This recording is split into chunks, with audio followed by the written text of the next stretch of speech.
this is Howard Bloom from Los Angeles. I'm here in my tap studio, and in this session we're going to talk a little more about setting up your home studio to practice in safely and effectively, because a lot of people can't get to their tap studios and dance classes to do tap. And the thing is, when you have a floor, we talked about noise and scratching in a previous video. Now what we really want to discuss is safety. And let's look at what makes the floor in my tap studio safe. We are in a wood frame building, and we have a wood floor, and there's actually some shock absorption built into the floor, but that might be superfluous because the fact that we're on the second floor of a wood frame building provides a lot of safety in and of itself, and probably enough safety. Then on top of this, we have this floor covering here. This floor covering is actually good because it's not slippery. I mean, my wood isn't very slippery either, but some wood is slippery. The floor covering here, not slippery once it gets a little scratched up. It also absorbs some of the noise, and it protects the wood from getting scratched. Now, this floor covering is a Harlequin tap tile. It's very expensive. It's like $50 for a 3x3 square, not including shipping. It's great for my studio.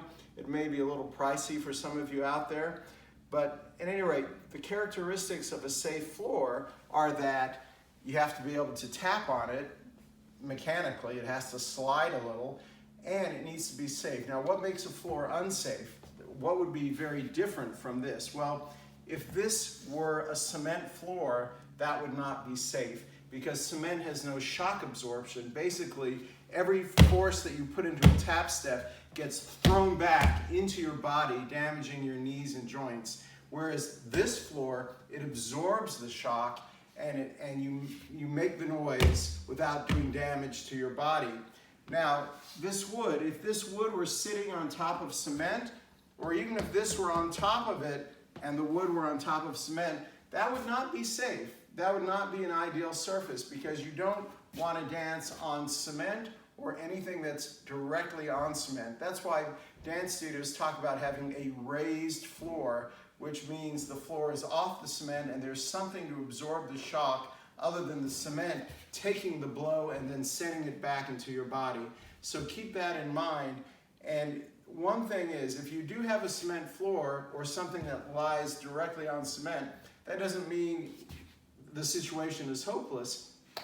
A great solution is to get a carpet scrap, a scrap of carpet, put that down, and then put a wooden board on top of that. So carpet scrap, wooden board, the carpet absorbs the shock, the wood allows you to dance, and you can do that. Now, if you don't want to get one of these fancy tap tiles, there are also coverings that prevent your floor from getting scratched that you can dance on, and as long as the floor underneath is safe, then the floor covering will work. But that's the principle. You have to have some shock absorption capability in your floor to dance safely, and that's whether you're dancing with or without tap shoes, and that's whether you're doing tap really or any kind of dance. You want to be able to do it safely, so you don't want to just go to your garage with a cement floor and practice your dancing. That would not be safe. You have to do something else.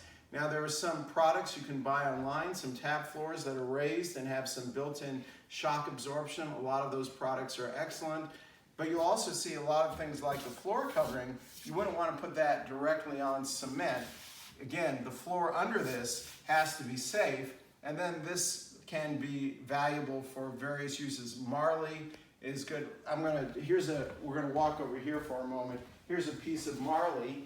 This would be probably fine to tap on, but it would not be fine if you laid this directly on cement. The surface underneath would have to be safe, and then you could tap on the marley and it would probably be fine. It might not have the resonance of a wood floor or even these Harlequin tap tiles, which have a very nice resonance, but it would be perfectly fine to practice on, and it would absorb some of the noise. So in another video installment, we're going to take you to Home Depot and look at some of the materials there that you can use for your home tap area.